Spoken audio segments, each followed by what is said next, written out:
नमस्कार, मैं उमेश कुमार स्वागत करता हूं आप सभी का आपके अपने YouTube चैनल एच के नॉलेज एंड मोर पर।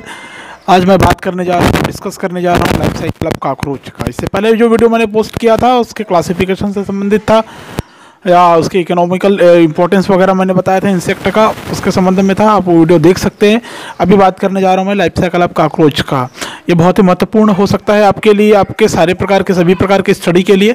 बड़े गौर से और ध्यान से देखिएगा कि क्या क्या इसमें स्टेजेस मिलते हैं, क्या क्या अवस्थाएं मिलेंगी, क्या क्या प्रोसेस आपको देखने को मिलेगा। ये वीडियो बहुत इंपॉर्टेंट है आपके लिए।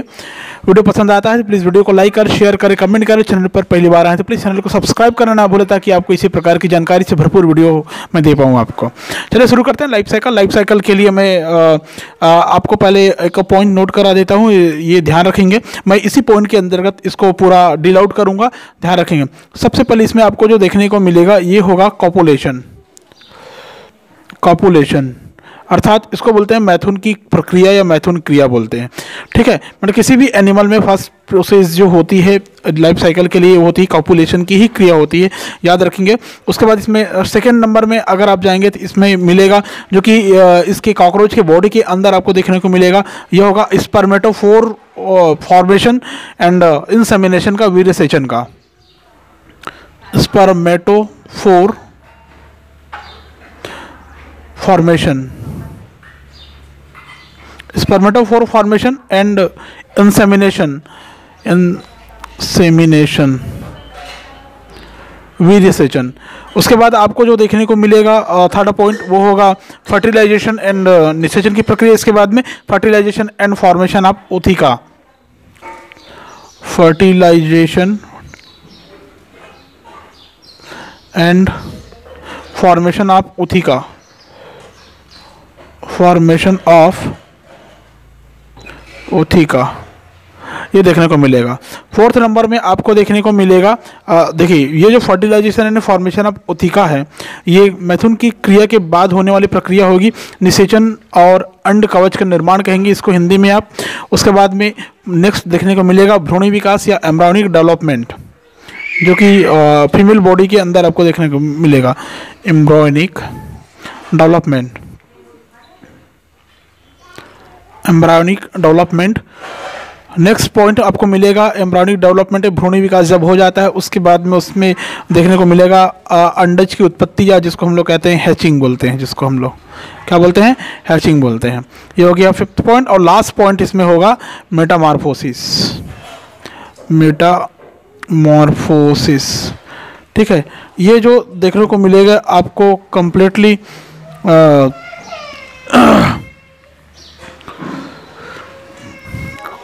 लाइफ साइकिल के अंदर देखने को मिलेगा। और इसमें मैं एक पोर्शन और बताऊंगा आपको, इसमें आपको इकोनॉमिक इंपॉर्टेंस भी शो कर दूंगा, इकोनॉमिक इंपॉर्टेंस भी आपको बता दूंगा, इंपॉर्टेंस। ठीक है, तो ये भी बहुत इंपॉर्टेंट है कि कॉकरोच का क्या आर्थिक महत्व बनता है, ये जानना आपको ज़रूरी है। ठीक है, तो चलिए शुरू करते हैं ये वीडियो आगे। कॉपुलेशन, जैसा मैंने फर्स्ट पॉइंट लिखा है, कॉपुलेशन का मतलब होता है मैथुन की प्रक्रिया। मैथुन की प्रक्रिया होती कैसी है? ठीक है, आप तो ये पहले समझ जाइए कि कॉकरोच का जो जनन काल होता है वो मार्च से सितंबर के बीच चलता है। इसका जो जनन काल होगा मार्च टू सितंबर के मध्य आपको देखने को मिलेगी। ठीक है, ये इसमें जो प्रक्रिया होगी, मीटिंग प्रक्रिया जो होगी, ये हमेशा नाइट में देखने को मिलेगी, आपको रात्रि के समय देखने को मिलेंगी, क्योंकि रात्रिचर एनिमल है, ये जान लीजिए। ठीक है, मैथुन मीटिंग करने से पहले क्या होता है, जो कॉकरोच फीमेल कॉकरोच होती है, जो फीमेल कॉकरोच होती है, ठीक है, ये कॉकरोच अपने उदर के निचले हिस्से से एक स्पेसिफिक प्रकार का आप कह सकते हैं कि गैस या वाष्पशील एक स्पेशल स्मेल युक्त एक फेरोमोन्स का स्रावण करती है। किसका स्रावण करती है?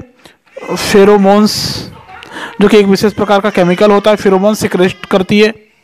इस फेरोमोन्स के गंध के कारण जो मेल कॉकरोच होता है उसकी ओर अट्रैक्ट हो जाता है। इस फेरोमोन्स के सिक्रेशन के कारण जो मेल कॉकरोच होता है इसकी ओर अट्रैक्ट हो जाते हैं, और संगम करने से पहले, इनके बीच में मटिंग प्रक्रिया होने से पहले, का रिप्रोडक्शन की प्रक्रिया होने से पहले ये जो मेल कॉकरोच होता है वो फीमेल कॉकरोच के पास जाकर उसके अंड निक्षेपक के सम्मुख स्थित एक छोटे कंटक का आलिंगन करते हैं और अपना बायां फेलोमियर उसके जननी कोष्ठ में प्रवेश करा देता है। फिर मादा के नीचे से निकल आता है। कहने का मतलब ये है कि पहले नर कॉकरोच मादा के नीचे जाता है। समझ लीजिए, नर कॉकरोच पहले मादा के नीचे जाता है, उसके अंड निक्षेपक मतलब अंड निकलने वाले जो द्वार होते हैं वहाँ पर एक छोटे से कंटक पाए जाते हैं, उसका आलिंगन करते हुए वो अपना बायां फेलोमियर मादा के जननी कोष्ठ में प्रवेश करा देता है। फिर मादा के नीचे से निकल कर आ जाता है और दोनों पिछले के अपने जंतु वो जो एनिमल है वो अपने पिछले सिरे से जुड़े हुए रहते हैं। ये प्रक्रिया लगभग 1 आवर तक चलते रहती है, 1 घंटे तक चलते रहती है, वो 1 घंटे से भी अधिक समय तक चलते रहती है। समझ में? इस क्रिया में जो मेल कॉकरोच होगा, मेल कॉकरोच में जो छिद्र होगा उससे स्पर्मेटोफोर निकलता है। ठीक है, क्या निकलता है? स्पर्मेटोफोर निकलता है। ये स्पर्मेटोफोर निकलकर मादा के जो स्पर्मेथिका होता है, स्पर्मेथिका ऐसा कहेंगे, अर्थात शुक्र वाहिका, उसके वहाँ पर उपस्थित अंकुर से चिपक जाते हैं। इसी समय अपनी फैलिक ग्रंथि का स्राव, मतलब जो नर होता है फैलिक ग्लैंड का सिक्रेशन करती है, वहाँ पर एक स्राव छोड़ती है जो स्पर्मेटोफोर के चारों तरफ थर्ड और हार्ड लेयर का या कवर का फॉर्मेशन करता है। स्पर्मेटोफोर थर्ड लेयर का फॉर्मेशन करेगा, थर्ड लेयर फॉर्मेशन करेगा, याद रखेंगे आप लोग। ठीक है, थर्ड लेयर के फॉर्मेशन होने के बाद में वो जो स्पर्म रहेगा काफ़ी कठोर दिखाई, मतलब स्पर्मेटोफोर काफ़ी कठोर हो जाएगा। मैथुन क्रिया के बाद दोनों कॉकरोच एक दूसरे से अलग हो जाते हैं। इसको डायग्रामेटिक भी मैं क्लियर कर रहा हूँ, डायग्राम भी देख सकते हैं आप लोग। ठीक है, देख लीजिए यहाँ पर फर्स्ट, सेकेंड। ठीक है, ये लगभग इस प्रकार की अवस्था में आपको दिखाई दे रही है। ठीक है, इसमें जो आपको दिखाई दे रही है फर्स्ट और ये सेकंड, ये 2 कॉकरोच की एक आउटलाइन स्ट्रक्चर मैंने यहाँ पर शो किया है। 2 कॉकरोच की इसके आउटर हिस्से ऐसे सटे हुए आपको दिखाई देंगे। ठीक है, 2 कॉकरोच के, क्लियर है? आपने देखे होंगे कॉकरोच में ऐसे सामने एक आउटग्रोथ के रूप में माउथ पार्ट जैसे एक संरचना निकली रहती है, इधर भी ऐसे एक संरचना निकली रहती है। इस संरचना में 2 बड़े बड़े आई दिखाई देंगे, नेत्र दिखाई देंगे, और इसी हिस्से से निकला हुआ रहेगा इसका, क्या बोलते हैं इसको? एंटीनी बोलते हैं। क्या बोलते हैं इसको? एंटीना। ऐसा निकला हुआ आपको दिखाई देगा। ये फर्स्ट कॉकरोच और ये सेकंड कॉकरोच, ये एंटीना से निकला हुआ आपको दिखाई देगा। ये आई इसका, क्लियर है? ठीक है, और इनका जो बॉडी होता है आपको पता है कि काइटिन से निर्मित एक पंखनुमा संरचना से ऐसा ढका हुआ आपको देखने को मिल सकता है। इस प्रकार से इसका पंखनुमा संरचना से देखने को मिलता है। 3 पेयर ऑफ लेग्स इसमें प्रेजेंट होता है। फर्स्ट,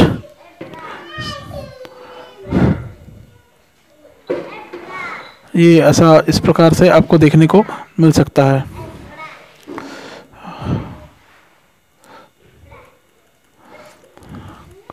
ठीक है, ऐसे रसीदार संरचना में। सेकेंड पेयर,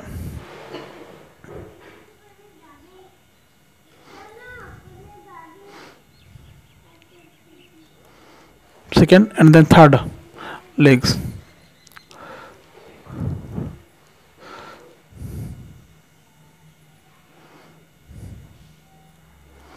इस प्रकार से सर आपको देखने को मिल सकता है। थोड़ा समय लग रहा है लेकिन लगेगा ही।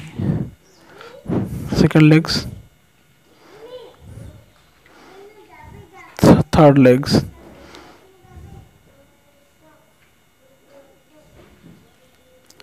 इस प्रकार का ये कॉकरोच का एक स्ट्रक्चर। मान लो हम इसको फीमेल मानते हैं, क्या मानते हैं इसको? फीमेल, तो इसको हम मानेंगे मेल। ठीक है, ये कॉकरोच, फिर देन सेकेंड इस प्रकार का,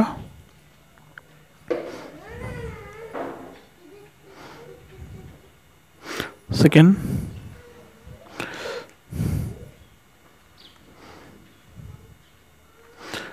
एंड देन थर्ड लेग्स इधर, ये थर्ड लेग्स। क्लियर है? इसको हम मानेंगे मेल, उसको फीमेल माने, इसको मेल मानते हैं। जैसा अभी मैंने यहाँ पर एक्सप्लेनेशन दिया मैथुन की प्रक्रिया में कि दो कॉकरोच का उधर वाला हिस्सा आखिरी में जुड़ा हुआ रहता है। ठीक है, मार्च से सितंबर के बीच में इसके प्रजनन काल होती है। रात्रि के समय में अमूमन प्रजनन करने वाले होते हैं। जो फीमेल कॉकरोच होता है एक विशेष प्रकार का, ये जो फीमेल कॉकरोच है एक विशेष प्रकार का फेरोमोन्स, जो कि एक विशेष प्रकार का केमिकल होता है, उसका स्राव करता है, जिसके गंध के कारण नर जो होते हैं, मेल जो होते हैं, इसके पास आते हैं और पहले उसके अंदर जाते हैं, कॉकरोच के नीचे जाते हैं, और उसके जो अंड छिपक वाला हिस्सा रहता है वहाँ पर एक क्या नाम था उसका, क्या बोलते हैं उसको, कंठक रहते हैं, जिसको आलिंगन करते हुए अपना बायां फेलोमियर उनके जननी कोष्ठ में प्रवेश करा देता है। ठीक है, ये प्रक्रिया उसके बाद क्या होती है, मादा के नीचे से निकल आती है और उसका आखिरी हिस्सा ही पिछले सिरा से ही जुड़ा रहता है। मैथुन की क्रिया 1 घंटे से भी ज़्यादा समय तक चलते रहती है। ठीक है, इस प्रक्रिया के दौरान क्या होता है, ये जो मेल कॉकरोच होता है स्पर्मेटोफोर को इसके जननी कोष्ठ में प्रवेश करा देती है, मतलब शुक्रग्राहिका में प्रवेश करा देती है, वहाँ पर चिपके हुई रहती है। इसी समय मतलब स्पर्मेटोफोर त्यागने से ठीक पहले जो नर में जो फैलिक ग्रंथि रहती है उससे एक स्राव निकलता है, एक लिक्विड निकलता है, जो कि स्पर्मेटोफोर के चारों तरफ तीसरा आवरण बना देता है, काफ़ी ठोस होता है, और इस प्रकार कॉकरोच यहाँ से एक दूसरे से दूर हट जाते हैं या अलग हो जाते हैं। क्लियर है? अलग हो जाते हैं, याद रखेंगे। क्लियर है? आप समझ रहे? सॉरी ये सब इधर जा रहा है, इधर से ऐसे बनाएंगे ना। ठीक है, उसके बाद में सेकंड प्रक्रिया इसमें मिलती है स्पर्मेटोफोर फॉर्मेशन एंड इंसेमिनेशन। जैसा हमने कहा कि तीसरी प्रक्रिया में स्पर्मेटोफोर के चारों तरफ फैलिक ग्रंथि के से निकले हुए स्राव उसको कड़ा बना देता है। तो इसका पूरी डिस्क्रिप्शन मैं यहाँ पर दे रहा हूँ, ध्यान से सुनेंगे आप लोग। टेस्टिस में जो ओरिजिन होता है स्पर्म का, उसका संचयन स्पर्मेथिका में होता है, शुक्राशय में होता है। मतलब टेस्टिस से जो स्पर्म निकलता है, शुक्राणु निकलता है, वो शुक्राशय में उसका संचयन होता है, उसका संग्रहण होता है। मैथुन प्रक्रिया के दौरान, कॉपुलेशन प्रक्रिया के दौरान जो स्पर्म होता है वो स्खलन वाहिनी से, मतलब पहले स्खलन वाहिनी में जाते हैं, जहाँ से तुरंत यूट्रिकुली विब्रियो ओवरियस द्वारा स्रावित एक पोषक तरल में मिल जाता है। ठीक है, इस तरल का नाम आपको पता होना चाहिए, यूट्रिकुली विब्रियोरेस नामक एक लिक्विड से आस्तरित हो जाती है। लिक्विड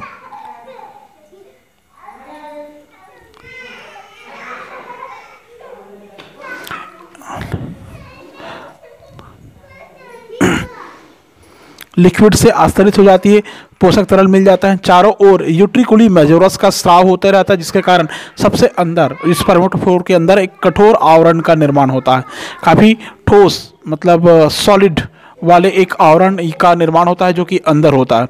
अब ये जो स्पर्मेटोफोर होता है स्खलन वाहिनी में फिर से पीछे की ओर खसकता है, और स्खलन वाहिनी की भित्ति इसके चारों ओर एक फिर से मध्य स्तर का श्रावण करती है। ठीक है, फिर से पीछे की तरफ जाएगी और इसके में फिर से किसका मिडिल लेयर का श्रावण करेगी, दूसरा नंबर का स्तर। ये जो द्विस्तरीय स्पर्मेटोफोर होगा स्खलन वाहिनी में फिर से नीचे की ओर गति करता जाता है, और इसके छिद्र द्वारा मादा के जननी कोष में स्पर्मेथिकल पैपिला पर निक्षेपित कर दिया जाता है। मतलब जनन छिद्र के द्वारा मादा के जननी कोष में, जो कि रिप्रोडक्टिव सैक होता है, उसमें स्पर्मेथिकल पैपिला द्वारा निक्षेपित कर दिया जाएगा। उसी जगह पर जो नर के फैलिक ग्रंथि होंगी उसके चारों ओर अपना स्राव छोड़ेगा, और यहाँ पर थर्ड लेयर बनाएगी। कहाँ से? फैलिक ग्लैंड के द्वारा निकली हुई एक स्राव से थर्ड लेयर का फॉर्मेशन करेगी। थर्ड लेयर आप स्पर्मेटोफोर का फॉर्मेशन करेंगे, जिसके कारण तृतीय स्तर बनते ही 3 स्तर वाला स्पर्मेटोफोर कहलाएगा। काफ़ी कठोर और नखाकार हो जाती है, जिसमें एक सामान्य सा छोटा सा छिद्र होता है। मैथुन क्रिया के समय ये जो स्पर्मेटोफोर है ये मादा के जननी कोष में स्थानांतरित कर दिए जाते हैं, जहाँ इसका छिद्र स्पर्मेथिकल छिद्र के निकट संपर्क में होता है, जिससे उसके अंदर के जो शुक्राणु रहते हैं, जो स्पर्म रहते हैं, वो धीरे धीरे स्पर्मेथिका में भरते रहते हैं, और खाली स्पर्मेटोफोर धीरे से शरीर से बाहर गिर जाता है। क्लियर है? आप समझ गए होंगे। उसके बाद ये तो हो गया स्पर्मेटोफोर का फॉर्मेशन, और कैसे इन्होंने नर ने कैसे स्पर्मेटोफोर को मादा के अंदर डाले, ये आप समझ गए होंगे। उसके बाद में आता है फर्टिलाइजेशन एंड फॉर्मेशन ऑफ ओथिका। जब इसके अंदर स्पर्म का फॉर्म को इंसेमिनेशन कर दिया जाता है और स्पर्म वीर्यसेचन कर दिया जाता है। उसके बाद क्या होता है, फर्टिलाइजेशन की प्रक्रिया होती है।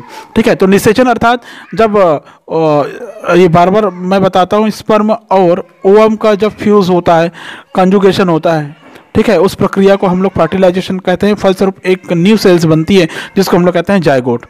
ठीक है, तो जननिक कोष में वेस्टिबुलम या अंडकवच कोष्ठ में होता है। ये जो प्रक्रिया होती है कहाँ पर होती है, जननिक कोष्ठ या वेस्टिबुलम, इसका नाम है वेस्टिबुलम या ऊथिका में होता है, और ऊथिका में होता है। जो हेडिंग में फॉर्मेशन आप ऊथिका दिख रहा है, ये पूरी प्रक्रिया वहाँ पर होती है।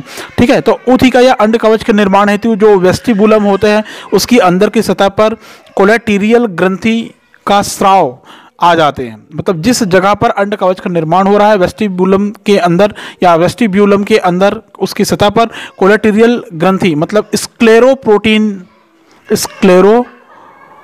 प्रोटीन का स्रावण होता है, वहाँ पर आ जाते हैं, जिसके कारण प्रत्येक अंडाशय से एक अंडा इसके अंदर आता है। मतलब प्रत्येक अंडाशय से मतलब पर ओवरी से एक एक ओवम निकलकर इसके अंदर आता है, स्पर्मेथिका के अंदर आता है। ठीक है, इस प्रकार एक अंड कवच के निर्माण के लिए 16 अंडे काम करते हैं। 16 एग की जरूरत पड़ती है। अंड निक्षेपक कपाट की सहायता से अंड कवच के अंदर 8-8 की 2 पंक्ति में श्रेणीबद्ध स्थिर कर दिए जाते हैं। 8 और 8 की 2 सीरीज में वो उसको कवर्ड करके रखते हैं, श्रेणीबद्ध करके रखते हैं। जब अंड कवच में बंद होने के लिए अंडे योनि से वेस्टिबुलम में आते हैं, तो जो शुक्रगाहिका होता है जिसमें संचित शुक्राणु होता है, शुक्राणुजन के कोष्ठ में आकर उन अंडों को निषेचित कर देता है। मतलब शुक्रग्राहिका में जो स्पर्म है वो ओवम के साथ में उस जगह पर निषेचित हो जाता है। समझ में आया, फर्टिलाइज्ड हो जाता है। जैसे जैसे कोलेटेरियल ग्रंथि से और अधिक स्राव निकलते जाते हैं, कोलेटेरियल ग्लैंड से और स्क्लेरोप्रोटीन निकलते जाता है, जैसे जैसे वैसे वैसे वो जो अंड कवच है और ज़्यादा कठोर होते जाता है। अंड कवच आपस पहले शुरुआत में सफ़ेद दिखाई देता है, बाद में गुलाबी रंग का हो जाता है। हर अंड कवच या जो ऊथिका होगा एक आयताकार बटुए की आकृति का दिखाई देगा, जिसके बनने में लगभग 24 घंटे का समय लग जाता है। ठीक है, तो 24 घंटे का जो समय लगता है वो दिखेगा कैसे, देखिए इस लंबाई 9 से 12 मिलीमीटर के आसपास होती है। इसकी बाहर झालर पर एक नौतल एक कील होती है। देखिए ये किस प्रकार के स्ट्रक्चर में आपको दिखाई देंगे, ये ऐसा दिखाई देंगे। आप अंड कवच की बात कर रहे हैं ना हम लोग, याद रखेंगे। ये इस प्रकार के स्ट्रक्चर में आपको दिखाई देगा। यहाँ पर इसका क्या बोलते हैं, इसको एनल सर्कस बोलते हैं इसको। यह है एब्डोमिन, पेट उधर वाला हिस्सा, यह है एनल सर्कस। और यहाँ पर जो स्ट्रक्चर बनी है ये स्ट्रक्चर कहलाता है ऊथिका। ये स्ट्रक्चर क्या कहलाती है, ऊथिका कहलाती है। ये है ऊथिका, ये जो सेल दिखाई दे रहा है ये ऊथिका है। ठीक है, सिफेलिक एंड एनल स्टाइलिक यहीं पर प्रेजेंट होता है। सिफेलिक एंड एनल स्टाइलिक यहीं पर प्रेजेंट होता है। इस दौरान इसकी शेप और साइज अभी हमने बताया 9 to 12 मिलीमीटर के लगभग होती है, 9 से 12 मिलीमीटर के लगभग होती है। इसके बाहरी झालर एक नौतल होती है जिसके नीचे उभरे हुए लंबे 8 क्षेत्र होते हैं। मतलब ये अभी पढ़े ना आप कि बटुए के आकार का होता है, ऐसा पढ़े ना, बटुए की आकृति का, आयताकार बटुए की आकृति का। तो ये ऐसा नौतर झालर के रूप में होगा और ये ऐसा इस प्रकार का ऐसा। तो 1 2 3 4 5 6 7 8 इस प्रकार का किल इसमें ऊपर की संरचना में ऐसा झालर जैसे संरचना किल दिखाई देगा आपको, जिसको नौतल कहते हैं। उसके नीचे उभरे हुए और लंबे 8 क्षेत्र दिखाई देंगे आपको। इस अंड कवच को मादा काकरोच अपने 10वें उदर टर्गम या गाइनोवेल्युब्ल्यूटर, जिसको हम लोग बोलते हैं गाइनोवेल्युब्ल्यूलर प्लेट की सहायता से कई दिन तक अपने पास रखता है। बाद में उसे एक गर्म, सुरक्षित और अंधेरे स्थान पर निक्षेपित कर देती है। बाद में क्या कर देती है, इसको अपने कोष्ठ में रखती है मादा। बाद में इसको कहाँ पर निक्षेपित कर देती है, जहाँ पर अंधेरा वाला स्थान हो, जहाँ पर गर्म स्थान हो, वहाँ पर अंडे को त्याग देती है। समझ में आया। तो वो जो त्यागती है उस समय मादा प्राय अपने जीवन काल में 10 से 15 बार अंड कवच बनाती है। ये आपको पता होना चाहिए। जिस जगह पर त्यागा उस जगह पर ये और ज़्यादा विकसित इस प्रकार की संरचना में आपको दिखाई देना शुरू हो जाएगा। ठीक है। और अंदर आपको एक एनिमल जैसे एक स्ट्रक्चर शो होगी जो कि जायगोट के विकसित होने के बाद आपको दिखाई देगा। ठीक है, तो अंदर आपको क्या दिखाई देगा, वो इस प्रकार के आपको इल्ली जैसे ऐसी संरचना दिखाई देगी, इस प्रकार की। ठीक है, ये ही एक्चुअल में फर्टिलाइज्ड एग होता है। क्या होता है? फर्टिलाइज्ड एग होता है, याद रखेंगे। ठीक है, ये फर्टिलाइज्ड एग का आप आगे के स्ट्रक्चर देखो तो वो इस रूप में आपको दिखाई देगा। इसके अंदर क्या होगा देखो, ये स्पर्मेथिका के बाहर जो अंड का निर्माण हुआ, उथिका का निर्माण होता है, अंड कवच को बाहर त्याग देती है। उसके बाद में होता है एम्ब्रायोनिक डेवलपमेंट। उसके बाद में क्या होता है? एम्ब्रायोनिक डेवलपमेंट या भ्रूणी विकास होता है। जब अंड कवच को अनुकूल वातावरण मिलता है तब इसके अंदर भ्रूणी विकास होता है। प्रत्येक फर्टिलाइज्ड एग जो होते हैं, निश्चित अंडा जो होता है वो पहला विदलन मतलब होता है विखंडन, विभाजन कह सकते हैं आप दूसरी भाषा में। तो उसके फलस्वरूप क्या क्या बनता है? जो एग होता है, एक कैसा है याद रखना, ये फर्टिलाइज्ड एग है। ठीक है, इसमें जब फर्स्ट डिवीजन होता है या क्लीवेज, सी लिख रहा हूं मैं तो समझ लीजिए क्लीवेज है। जब यहाँ पर क्लीवेज या विदलन होता है तो ये बनाता है ब्लास्टूला। क्या बनाता है? ब्लास्टूला बनाता है। पहला ब्लास्टूला बनाता है, उसके बाद में बनता है गैस्टूला, ब्लास्टूला ग्लास्टूला बनता है। ग्लास्टूला भी बाद में एक प्रारंभिक भ्रूण होता है जो कि एमनोटिक गुहा के द्वारा ब्लास्टोडर्म से ढका हुआ रहता है, या अलग हो जाता है ब्लास्टोडर्म से, और उसमें 3 जनन स्तर का निर्माण होता है। कौन कौन सा? सबसे अंदर का एंडो, बीच का मीजो और आखिरी का एक्टोडर्म। सभी डर्म याद रखेंगे, डर्म। 3 जनन स्तर का निर्माण इसमें हो जाता है। कैसे हुआ आपको पता है? फर्टिलाइज्ड एग है जो उथिका के अंदर रहता है, भ्रूण जैसे स्ट्रक्चर एग जो रहता है उसमें लगातार क्लीवेज या विदलन होता है, जिसके फलस्वरूप ब्लास्टूला बनता है। ब्लास्टूला के बाद गैस्टूला बनता है। गैस्टूला में 3 जनन स्तर का निर्माण होता है। ठीक है, ये निम्न से भिन्न अंगों का निर्माण होता है, मतलब निम्फ मतलब लार्वा से अलग प्रकार के एनिमल का फॉर्मेशन होता है। और आपको देखने में ऐसे आएगा कि इसका जो स्ट्रक्चर होता है कुछ इस प्रकार का आपको देखने को मिल सकता है, जिसमें आपको इस प्रकार की स्थिति में आपको एक भ्रूण विकसित होता हुआ दिखाई देगा।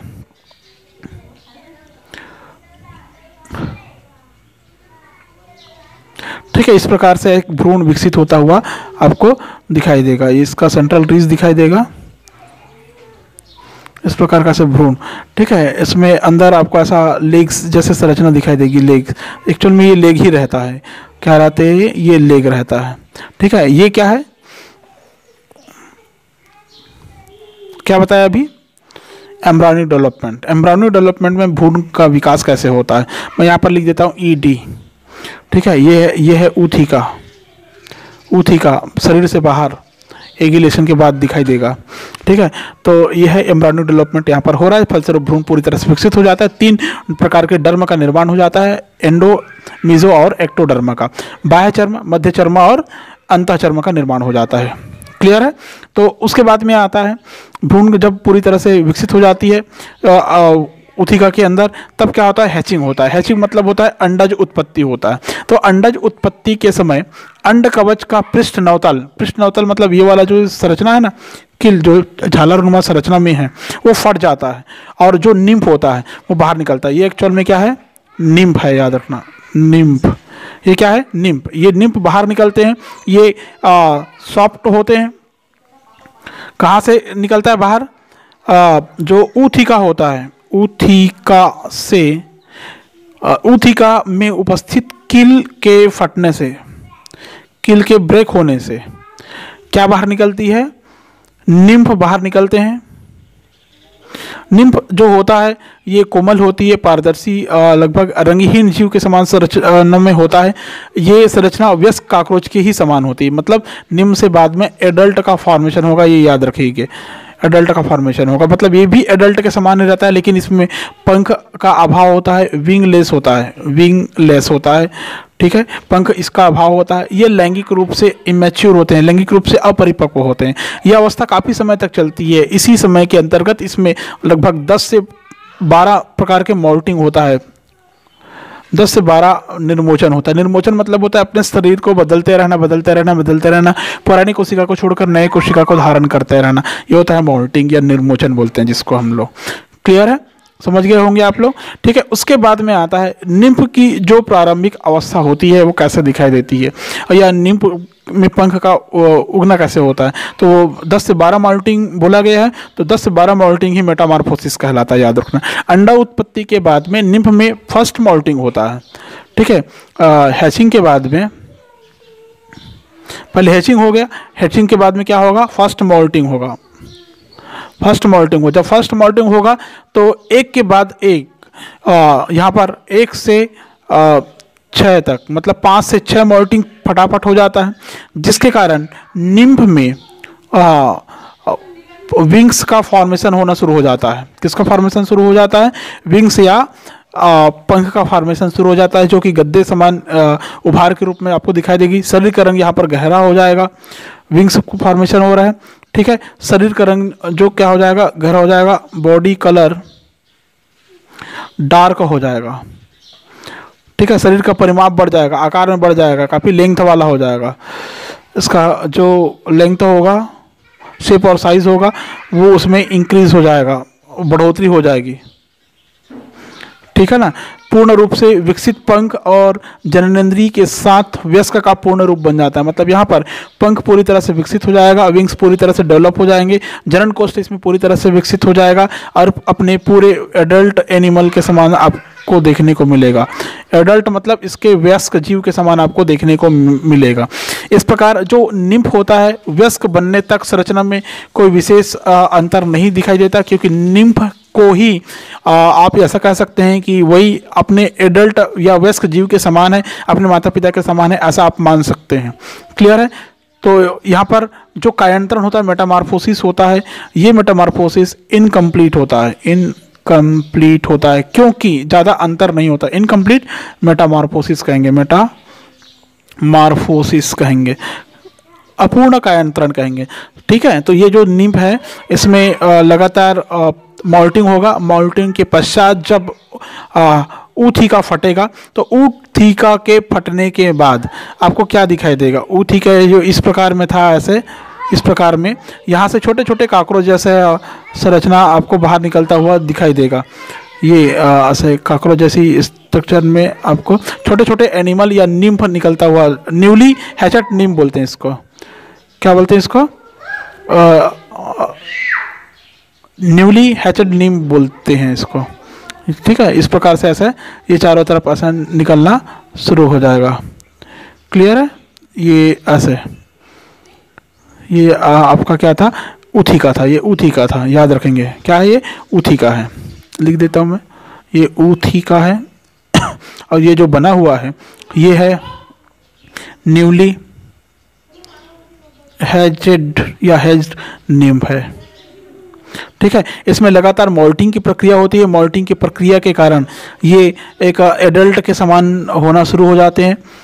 वो लगभग इस रूप में ऐसे आकार को ग्रहण करना शुरू कर देते हैं।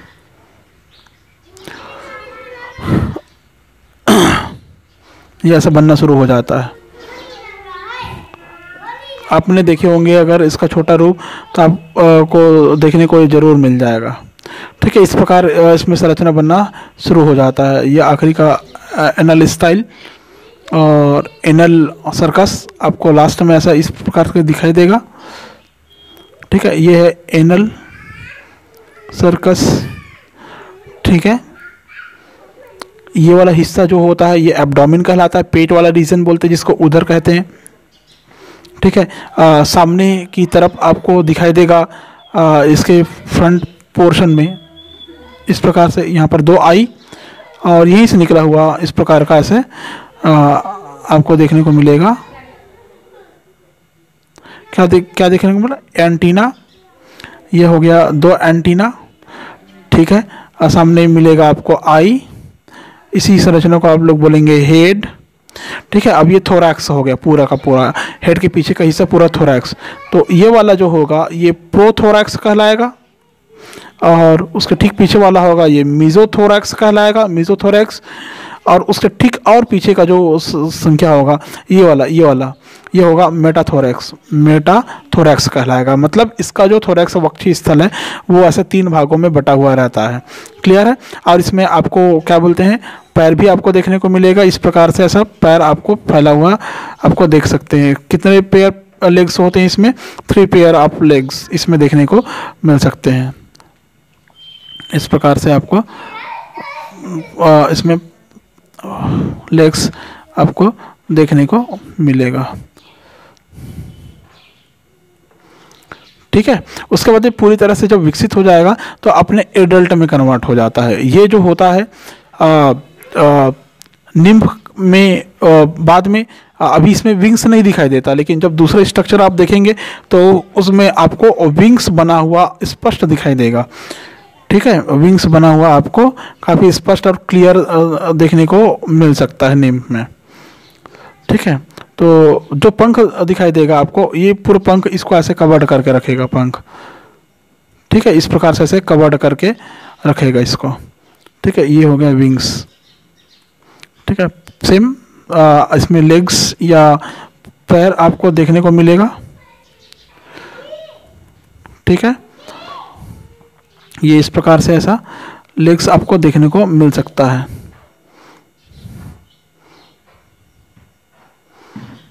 And then last 3rd pair of legs.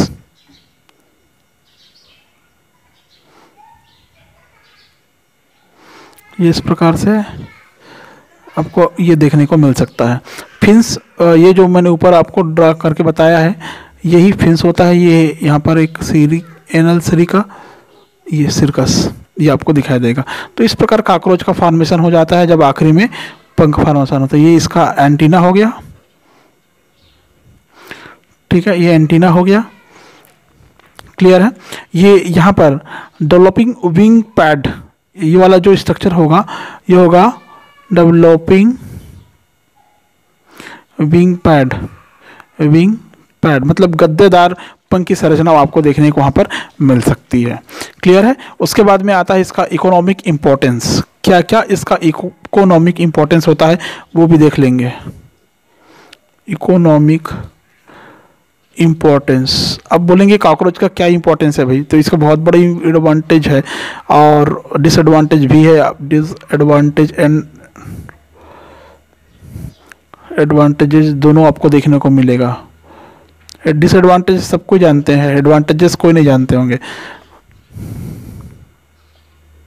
Advantages और डिसएडवांटेजेस आज देख लेंगे।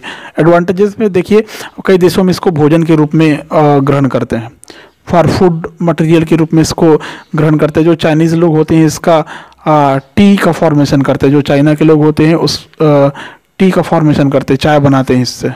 आप लोग भी टेस्ट करके देखना, मुझे बताना जरूर कि कैसे लगता है। ठीक है। ये चाइना में ही इससे मेडिसिन्स का फॉर्मेशन किया जाता है, मेडिसिन्स का फॉर्मेशन किया जाता है। ठीक है। लैब में इसका डिसेक्शन करने के लिए उपयोगी है। लैब वाले लोग इसका डिसेक्शन करते हैं, जैसे बायो वाले हैं और एग्रीकल्चर में भी है, तो डिसेक्शन करने में ये उपयोगी प्रयोगशाला में। ठीक है। नेक्स्ट होता है कि जो मृत कार्बनिक पदार्थ होते हैं इनको खाकर अपमार्जक के रूप में काम करता है। मतलब कंपोजर, डीकम्पोजर कह सकते हैं हम लोग इसको। डीकम्पोजर के रूप में कार्य करता है। जो सड़े गले मृत कार्बनिक पदार्थ है उसको तोड़ने का काम करता है। डिसएडवांटेज की बात करें, हानि की बात करें, तो आपको पता है आपके जो घर में कापी पुस्तक कपड़े चमड़े रहते हैं उनको कुतर कुतर कर नष्ट कर देते हैं। ठीक है। मतलब पूरी तरह से क्रश मटेरियल्स, पूरे मटेरियल्स को क्रश कर देता है, टुकड़े टुकड़े में कुतर डालता है, काट डालता है, खा डालता है उसको। ठीक है। धीरे धीरे करके वो ख़त्म ही कर डालता है। ठीक है। अगर आपके घर में अनाज का भंडार है, ठीक है, फूड स्टोरेज जहाँ पर आपने रखे हैं, फूड मटेरियल का स्टोरेज जहाँ पर रखे हैं, सारे अनाज को खा खा कर नुकसान पहुँचा देगा। उसको क्या कर देगा, ख़त्म कर देगा, पूरे लॉस में पहुँचा देगा आपको। भोजनालय में रखी वस्तुओं पर बैठकर उन्हें गंदा कर देता है। ठीक है। भोजन आपका जो किचन होता है, किचन जो होता है वहाँ पर मटेरियल जो रहते हैं, भोज्य पदार्थ रहते हैं, उसको गंदा कर देता है, उसको डर्टी कर देते हैं, याद रखने। ठीक है, अगर आप देख लेंगे तो उसको शायद हाथ नहीं लगाएंगे खाने के लिए। अपनी इनकी जो टांग होती है उसमें कई प्रकार के पैथोजेंस या रोगाणु लगे होते हैं, पैथोजेंस या रोगाणु लगे होते हैं, जिसके कारण रोग फैलाव में मददगार है। मतलब भोजन में जाकर कई रोगों को फैला सकता है। ठीक है, संक्रामक रोग के जीवाणु उसके आहार नाल में पाए जाते हैं, जिसके कारण हैजा, प्लेग आदि फैलते हैं। ठीक है, जो काफ़ी ज़्यादा ट्रांसमिशन वाला रोग है, ट्रांसमिटेड डिसीज़ के जितने भी प्रकार के जीवाणु हैं, बैक्टीरिया है, इनके आहार नाल में पाई जाती है, हैजा, प्लेग वगैरह के। तो ये बहुत हार्मफुल हो सकते हैं हमारे लिए। ठीक है, जो फ़ायदेमंद है वो आपने देखा, और क्या हानि है वो भी देखा, लाभ भी देखा, हानि भी देखा, लाइफ साइकिल भी आपने बहुत अच्छे से देखा है। ठीक है, उम्मीद करता हूँ कि आपको वीडियो पसंद आया होगा, समझ में भी आया होगा। वीडियो को लाइक ज़रूर करें। लाइक आप लोग नहीं करते, लाइक करते हैं तो खुशी होती है नई वीडियो बनाने में। लाइक ज़रूर करें, कमेंट करें, और चैनल पर पहली बार आए तो प्लीज़ चैनल को सब्सक्राइब करना ना भूलें, ताकि ऐसे वीडियो आपको हमेशा प्राप्त होता रहे। इस वीडियो में इतना ही, नेक्स्ट वीडियो फिर से लेके आएंगे। Thank you so much.